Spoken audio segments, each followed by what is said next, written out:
What's going on? We're back for another amazing episode of the Innovator Hour, man. And I got a very special guest in the building, man. From the Bay, Oakland legend, West Oakland, man. I got Jay Stalin in the building. What's going on, man? Oh, man, I'm good, man. Just out here working. You already know. First, I want to say it's a pleasure and a blessing to have you here today. I appreciate you coming through, man, for real. Oh, thank you, man. Thank you, bro. The pleasure's all mine. First, before we get started, I got to tell you, man, like back in the day, like it was high school when I was playing ball, me and my best friend used to slap the first record I ever heard by you every day my birthday. We played that motherfucker before practice, after practice, nonstop. We hopped in the scraper, we slapping it like it's crazy to have you here today, and I really appreciate you coming through for real, bro. It's a blessing. Thank you, man. That song changed my life. Like, that's the song, that like took me up from an apartment to a house. Yeah, no, top. That shit was a hit, and you still making dope music today. But I want to ask you, what made you want to start making music?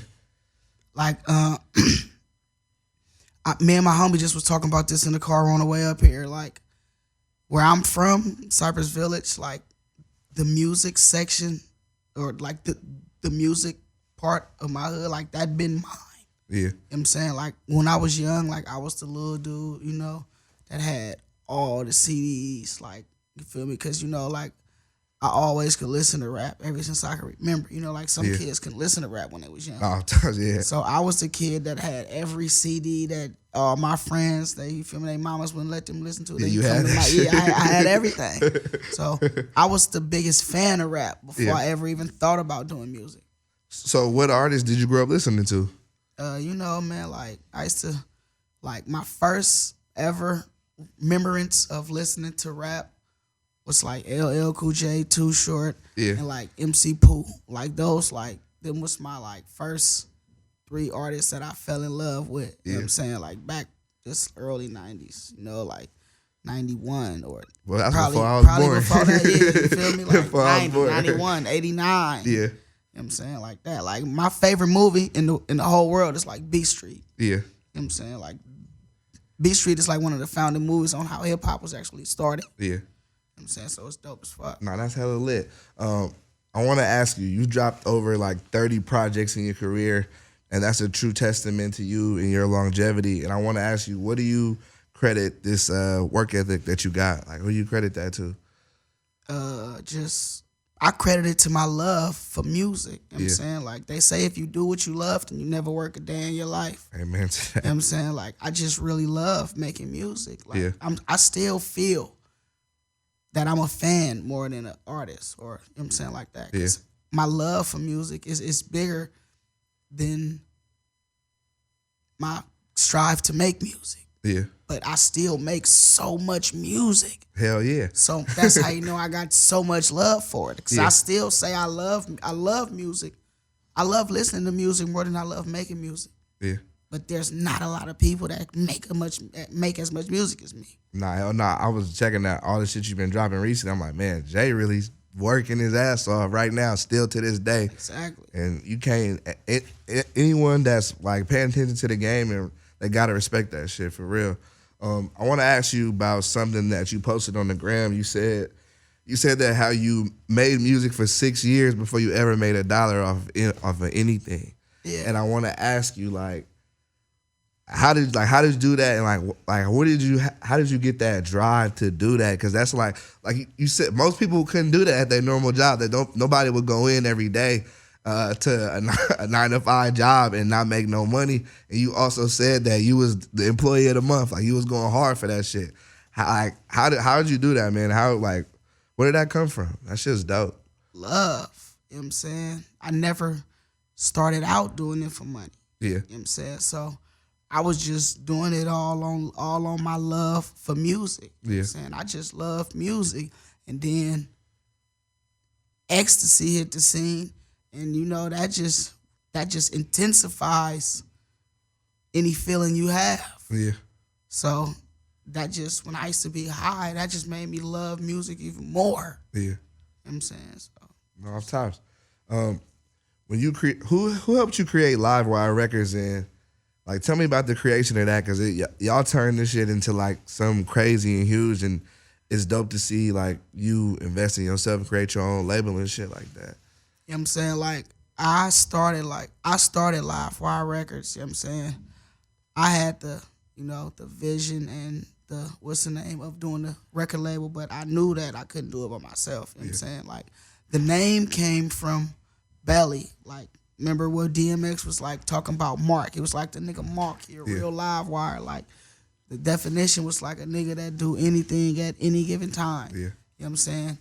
And it was me and my nigga Lil Dame. This nigga I used to fuck with named Lil Dame. You know what I'm saying? He in jail now.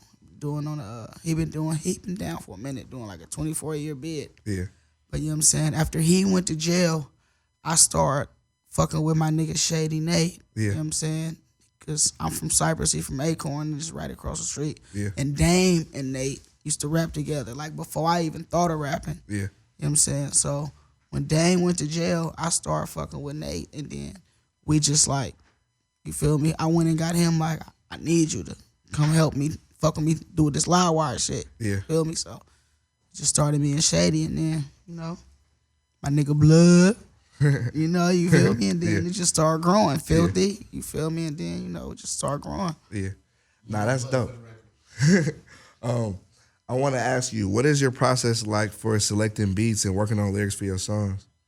I don't know. Like, I don't really have a process or a formula. I just record like hella songs. Yeah. And then like I don't record the songs for like the title of the album. I pick the title of the album, and then I'll pick songs out of my catalog that fits what I'm going for. Yeah. You know what I'm saying? Like if I got 100 songs and I want to do On Behalf of the Streets 3. I'm gonna go in them 100 songs and I'm gonna start picking the songs that I feel like most resemble On Behalf of the Streets topic or mind frame. You feel me? Yeah. You know what I'm saying? Like I might have some songs in there called Twerk Something. I probably don't pick that one for On Behalf of the Streets. You feel me? Yeah. I might put that on Avatar. Yeah. Like, you feel me? Some shit like, but that's how I go about it. I want to ask you, you've released a lot of music recently, like you were saying. So in 2018, you released Tears of Joy 2. You got a lot of dope artists on there. Mozzie, Sue, Pilo, O3 Greedo, Too Short, Sausalito, OMB Peasy. The project was dope. I think it was dope how you like collaborated with like some newer artists and then even some older artists, and you kind of made it flow together to like one cohesive project. I want to ask you, what did you want your fans to hear from you on this project that you made with that one?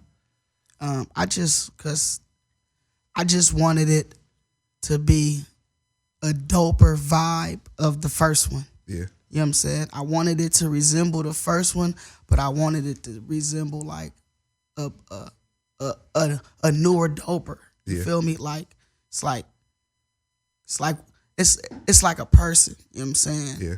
And like, you know, you cool, but then you learn, you get smarter, you do certain shit, and then you reinvent yourself, and then you become just like a better version of yourself. Yeah. You know what I'm saying? I wanted to stay on the topic of Tears of Joy, you feel me? The love and the pain and you know, the streets and the joy, but I wanted to just be like a better version of the first one.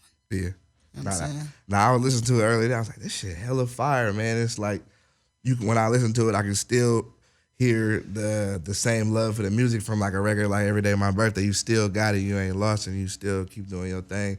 Who did production for you on that project? Shit, I can't even remember right now. Fresh did some shit on that. No, the mechanics didn't do nothing on that. June did some shit on that. My nigga TD did some shit on that. I fuck with a lot of I like a lot of new producers. JP Banks, my nigga Infamous Beats. Yeah. You know what I'm saying? Now that's dope. You also released the project Miracles and Nightmares on 10th Street with DJ Fresh in 2018. How did you and DJ Fresh connect? I met Fresh through Fab. You know what I'm saying? Fab and Fresh Fresh did his first mixtape with Mr. Fab. Yeah. So that's how I met Fresh, you know what I'm saying? I met Fresh through Fab. Fab was telling me that I got this DJ nigga named Fresh. Like, he made beats with the whoop. Like, he heard your shit, he want to work with you. Yeah. You feel me? And then, like that, I just heard he wanted to work with me. Shit. Then we met one day, and we got in the studio, and then everything else is history. Like, I really fuck with Fresh. Like, that's my nigga. Like, it's my nigga. That shit was dope. And then I thought it was dope how you worked with mechanics, and then I'm like, to see y'all still working and making music from, y'all had worked back in 2007 with Zoo Entertainment, so y'all still working and pushing and shit. So I thought that was hella dope. I want to ask you, what would you say was the most challenging obstacle of your career, and how did you overcome that? My most challenging obstacle of my career was just to learn how to still make dope music without the drugs. Yeah. Cause you just don't be thinking your shit dope enough when you not as high as you usually be. When you feel me? Like, it's a psychological mind thing. Yeah. You know what I'm saying? So that's how I feel. That was my biggest challenge so far in the music game, was to just, cause I made, like, you feel me? Cause I made Self-Made Millionaire every day my birthday. I was high off pills and I did all that shit. Yeah. You feel me? And I ain't popped no pills like 10 years. You feel me? Maybe more than that. Yeah. But that was, you know what I'm saying, just me having the confidence again. You feel me? It's just like kicking a fucking drug and, you know, getting your mojo back. Yeah, off tops. That's well, for me, it's glad that you off the pills now, but it's dope that you you found your mojo back and you was able to still create that dope music and find that sound again and do your thing, because the shit is dope. And I want to ask you, I've been looking at what you about to drop recently for 2019. So you got Avatar 2 coming out.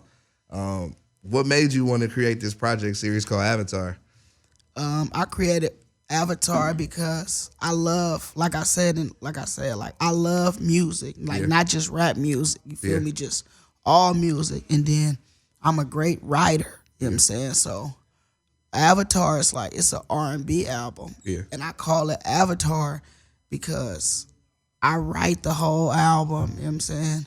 And then I have, you know what I'm saying, I have some singers come and do the album with me. Yeah. You know what I'm saying? But I write all the parts that the singers sing. Okay. So they're my avatars.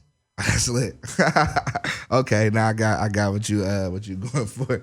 The artwork is hella dope too. I had to tell you that the artwork is dope. Thank you, bro. Shout out my nigga Chain. Yeah. I peeped the first 2 singles that you released off the project. You got I Love New York featuring Joseph K, and then you got Bust a Bag featuring Shady Nate, which is, that shit is, you still working with Shady Nate, which is dope. You have a lot of features from Joseph K on the project. I know he's a part of Livewire. Were you trying to showcase him a little bit on the project? Yeah, for sure. That's my R&B artist. You know what I'm saying? Like, Joseph dope as fuck. You know what I'm saying? He's a very, very talented guy. You know what I'm saying? And when me and him work, like, we just got a dope ass chemistry when it comes to doing R&B music. You know what I'm saying? Like, I wrote Joseph first 2 albums, like his whole albums. Oh, for real? Yeah. Oh, that's dope. That's hella dope. You also got a project coming out with Lil Blood. It's called 1034, or it's 1034? Is it 1,000? 1034. Okay, for sure. Why that name? Oh, cause shit, I'm from 10th Street and this nigga from 34th. Okay. Okay. Yeah, it's real simple. I was like, man, I don't know. I don't know if it's 1,004. 1,034. I don't know if it's 1034. I'm like, we're gonna see and put it together. So how did you connect with Lil Blood? Oh shit, no Blood, little nigga from West Oakland. I'm a few years older than Blood, so you know, he was just a little nigga from West Oakland, running around, you know, wild. Yeah. Hella raw though. Nigga always know how to rap. Hella raw, you know what I'm saying? And him and Shady, like, they used to be grinding on the same block and shit. You feel me? Like, back then, you know, because we all was still selling dope. You feel me? So him and Shady used to be grinding on the same block, and I would slide through there in my car and shit and go pick up Shady, go to the studio and go fuck with Shady. Yeah. You know what I'm saying? You feel me? This nigga Shady used to be like, this nigga Blood can rap. You feel me? Come on, Blood. Blood's like, nah, I don't want to go. You feel me? He used to be out there catting off. You feel me? And then one day the nigga just came and then nigga, he just kept coming and then that was it. Yeah. Nah, that's hella dope. I want to ask you, what is it that you want people to hear from you on this, on like all the music that you dropping in 2019? Oh, man, I just want them to hear the love and the growth, man. You know what I'm saying? Like, I do this shit strictly because I love it. You know what I'm saying? Like, I really I'm finna go and shoot a video and I'm done doing this. You know what I'm saying? Real? And I just left the studio. I just did like 4 songs. Oh, for real? That's lit. That's lit. Show always last night. You know what I'm saying? Yeah, like. Always working, always creating more and keeping shit rolling. Now, I fuck with that heavy, and your work ethic is inspiring to me to just keep pushing and keep doing my shit for real. Like, you've been going hard for years, and I'm like, it's inspiring for real. I want to ask you, what's your favorite food spot in the Bay Area? Southern Cafe. Where that's at? South MacArthur. Okay, Southern Cafe. Next time I pull up in the Bay, I might have to try that out. Yeah, that shit good as fuck, man. You got to get that turkey. Turkey wings. Turkey wings? Now. Rice and gravy. Hey, I ain't been to Robin's. You been to Robin's? Yeah. That shit fire? It's cool, yeah. It's the old sins. Oh, yeah. It for sure is. I like to ask this question to everyone who come on the show. If you could pick yourself to be any animal in the world, what would it be and why? I'd be a dolphin. Dolphin? Donkey. I'd be a dolphin. Dolphin? That's lit. Why a dolphin? Because they're the smartest animals in the world. They are smart as hell. What is something that most people don't know about you? I'm a chef. Really? Yes. What's your favorite dish that you like to cook? Why are you looking like that? I mean, Why you start looking like that? Because he really think he can cook.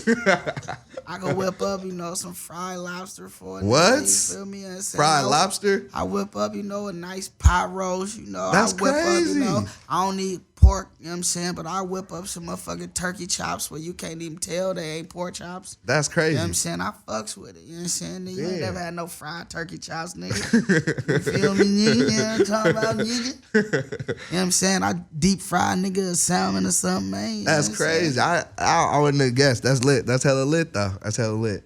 I want to ask you, you've been making music for a long time. Like, what do you think has changed the most in your music over the years? I know my delivery got way better. Like, a lot of people can't hear it, but you always critique yourself, you know what I'm saying? And I just rap with a lot of more confidence now. Yeah. Than I did when I first started. You know what I'm saying? Yeah. That's dope. I can see the growth for sure in like your music. So it's dope that you can pick it out and notice all the shit too. Like from what I would see as a fan. You just opened up the Livewire barbershop. I want to ask you first, can you let the people know where they can go get a cut at, like where the shop is at, and then what made you want to open up a barbershop? It's 1501 Coffee Road, Modesto, California, you know what I'm saying? But I wanted to open up a barbershop because it's one of those businesses where you just have like one overhead, you know what I'm saying? It's not like a clothing store where you have to keep re-upping and buying a lot of retail, you feel me? You just buy what you need one time, and then you just collect money after that. You know what I'm saying? I don't have to. You feel me? We're servicing haircuts, so we don't have to re-up on haircuts when we sell out. Yeah. And then they own their own equipment. Yeah. You feel me? Oh yeah. If they clippers break, I don't have to replace them. Just go get some new ones that ain't. You know what I'm saying? That's lit. So I fuck with that. It's dope. There's no once you get it done, there's no continuing costs except for the rent and the bills and shit, but you pay bills anywhere, so it doesn't matter. That's for sure a good business investment. It's dope to see you got the record label, you got the barbershop. Now I'm like, what's next? What you gonna do next, man? You got the clothing line, like it's exciting. I want to do a clothing store, like just clothes at the store and like CDs and shit, but like only Livewire music though. Yeah. You know what I'm saying? Feel me? Like I really want to have like a chain of stores and just get my shit to where like you can only get my shit from me. Yeah. You know Oh shit, I'll be lit too. Yeah. I'll be hella lit. I want to ask you, what's some young artists that you rocking with from the Bay right now? You know, I got a artist named Spud. You know what I'm Yeah. saying? He dope as fuck. And then I got another dope ass group that I just signed. Their album just came out on February 14th called Brick Money. Brick Money, okay. Shout out my nigga Yo Sama, free my nigga the Bopper, man. You know what I'm saying? One half of Brick Money. He down right now. Yeah. Fighting the case, but he be home soon. But yeah, definitely Spud and Brick Money. For sure. Off tops. For my final question, I want to ask you, what advice could you give to a younger artist who's trying to get into the music game? Just you know, follow your own mind, man. You know what I'm saying? Do what you want to do. Don't let nobody tell you what you can't do. You know what I'm saying? And if you love something, go for that. Like don't if you doing something and you ain't really sure that's what you want to do, like don't waste your time. Like find what you want to do in life fast as possible and start giving it 100% soon as you can. Off tops. Man, once again, Jay Stalin, I want to say I appreciate you coming through today, and it was a blessing for real. Yeah, hopefully you come back soon, man, for real. It's all good. Thank you, bro. You already know. Yeah. Appreciate you. 100. My nigga Lil Blood in the building, 1034 in stores, March 8th. You already know. Hell yeah. Third World, Livewire, Avatar 2 in stores, March 8th. Shout out my nigga, The Innovator. Let's do it.